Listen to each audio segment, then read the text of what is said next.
இந்த படம் எனக்கு ரொம்ப ஸ்பெஷல். நான் சிவா, கார்த்திக் வேணுகோபால்கிட்ட சொல்லிட்டு இருந்தேன், இந்த படம் எனக்கு ஒரு குழந்தை மாதிரி, இதை நான் அப்படி பார்த்துப்பேன்னு. அப்படி தான் நான் பார்த்துக்கிட்டு இருக்கேன் இப்போ வரைக்கும்.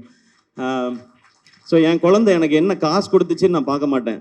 அது சிரிச்சா என் கண்ணில் தண்ணி வரும், அது நடந்தால் எனக்கு தண்ணி வரும். அந்த மாதிரி தான் நீங்கள் பேசும்போதெல்லாம் இருக்குது சிவா. எனக்கு இப்போ பயங்கர எமோஷனல் ஆக்கிட்டீங்க. நான் பயங்கர கண்ட்ரோல் பண்ணிட்டு உட்காந்தேன். கடைசியாக தான் வந்தார் விநாயக் மகாதேவ்ன்ற மாதிரி. நான் லாஸ்ட்டாக கேட்டேன், இந்த பாட்டி கேரக்டர் யார் பண்ண போகிறாங்க, கிழவி கேரக்டர் வந்து ராதிகா மேம் அப்படின்னு சொன்னாங்க. நான் ஏற்கனவே சொல்லியிருக்கேன், ராதிகா மேம் அந்த ரோலில் அந்த லுக்கில் பார்த்த பிறகு எனக்கு இன்னும் பயங்கர ஜாலியாகிடுச்சு. இன்னைக்கு தேட்டரில் பார்க்குற ஃபீல் எனக்கு அங்கே வர ஆரம்பிச்சிடுச்சு.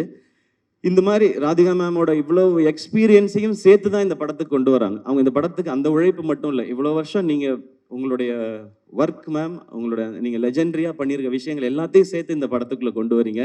அந்த மாதிரி தான் ஒவ்வொருத்தரும் அவங்களுடைய வலியையும் வேதனையும் இந்த இண்டஸ்ட்ரிக்குள்ளே இருந்த போராட்டத்தையும் சேர்த்து இதுக்குள்ளே ஒரு கேரக்டராக கொண்டு வந்தாங்க. எனக்கு இந்த படத்தில் ஹீரோ இல்லைன்னுலாம் எனக்கு தோணுனதே இல்லை. இந்த படத்தில் அவ்வளவு ஸ்டார்ஸ் இருந்தாங்க. கமல் சார் அன்னைக்கு சொன்னது இன்னைக்கு நிஜமாயிருக்கு. இந்த படத்தில் இவ்வளவு நட்சத்திரங்களை நீங்கள் உருவாக்கியிருக்கீங்கன்னு சொன்னாங்க. அவ்வளோ நட்சத்திரங்களும் இதுக்குள்ளே இருந்திருக்கிறாங்க.